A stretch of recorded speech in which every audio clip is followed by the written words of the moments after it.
君の虜になってしまえばきっとこの夏は充実するのモード噂の Dreaming Girl 忘れないで。 Saya di sini akan menjelaskan sedikit mengenai tentang peradilan militer di Indonesia. Yang pertama, saya akan membahas pengertian dari peradilan militer. Peradilan militer adalah merupakan badan yang melaksanakan kekuasaan kehakiman di lingkungan peradilan militer.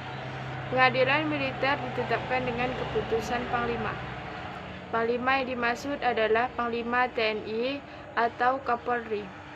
Pengadilan militer berbidang untuk memeriksa dan memutuskan perkara pidana pada tingkat pertama dengan 1 orang hakim ketua, 2 orang hakim anggota, dihadiri oleh 1 orang auditor militer dan dibantu oleh 1 orang panitera. Peradilan militer adalah lingkungan peradilan di bawah Mahkamah Agung yang melaksanakan kekuasaan kehakiman mengenai kejahatan-kejahatan yang berkaitan dengan tindak pidana militer.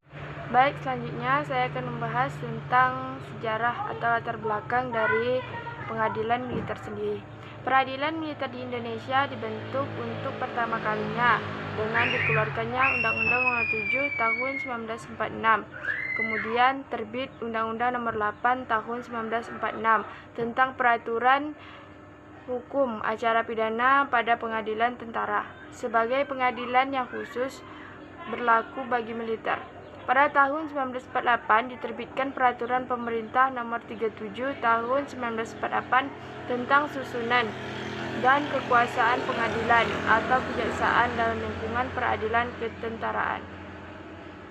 Sejak berlakunya Republik Indonesia Serikat pada tahun 1950, terjadi perubahan undang-undang tentang susunan dan kekuasaan kehakiman dengan disahkannya Undang-Undang Darurat Nomor 16 Tahun 1950 menjadi Undang-Undang Nomor 5 Tahun 1950 tentang susunan dan kekuasaan pengadilan atau kejaksaan dalam lingkungan pengadilan ketentaraan.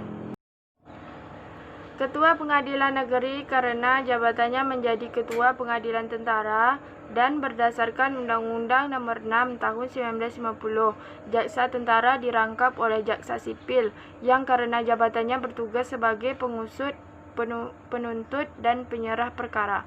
Dalam keadaan yang tidak kondusif sering dengan perkembangan politik pemerintahan, lahirlah Undang-Undang Nomor 29 Tahun 1954 tentang Pertahanan Negara Republik Indonesia.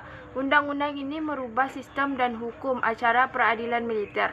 Dalam pasal 35 tersebut menyatakan angkatan perang mempunyai peradilan tersendiri dan komando mempunyai hak penyerah perkara.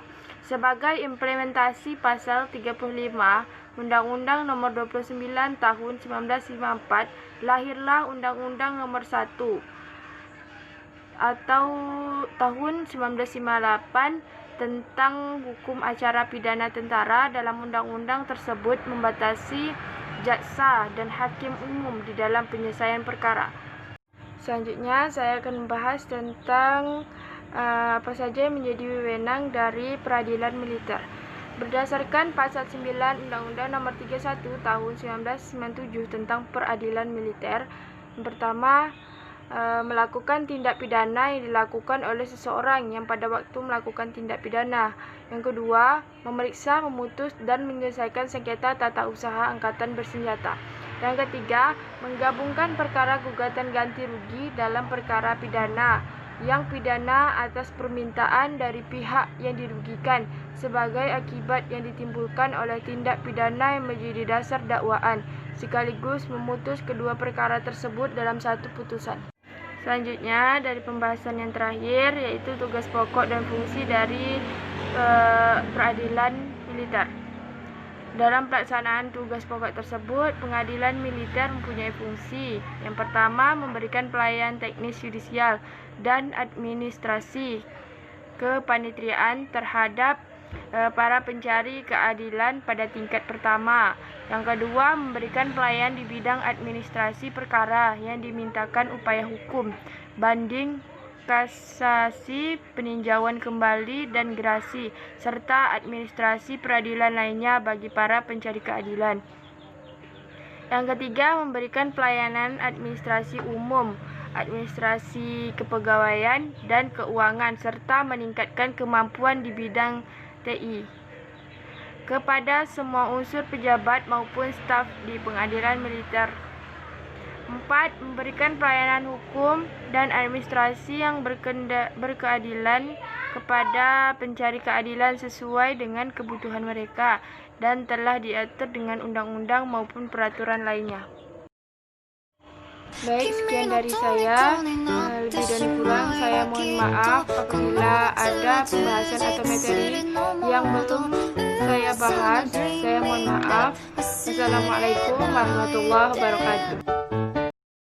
君の虜になってしまえばきっとこの夏は充実